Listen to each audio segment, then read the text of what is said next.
রাঙামা ভালোবেসে তোমাদের একটা জিনিস দিচ্ছেন, আর তুমি বলছো তুমি যাবে না। আমার খুব কাজে প্রেশার আছে, এখন যদি আমি অফিস ছেড়ে। তোমার কাজ যদি আমি সামলে দিই,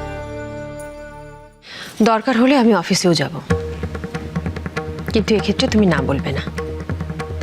চারজনে মিলে একসঙ্গে চলে যাও। ইয়েস ইয়েস ইয়েস, আমরা সবাই যাচ্ছি। দাদা ভাই, বৌরানি, ঝিলমিল, আমরা কিন্তু চুটি আনন্দ করব।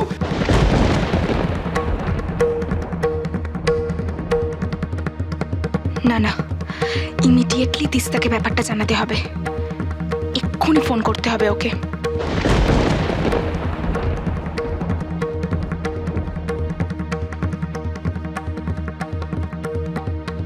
ও মাই গড, হানিমুনেও মুখটা আমার পেছন ছাড়বে না। কম্পিটিশনে হেরেও বেটা ফার্স্ট প্রাইজ পাবে, কপাল বটে। বধূবরণ সোম থেকে রবি প্রতিদিন দুপুর 1টায় স্টার জলসায়।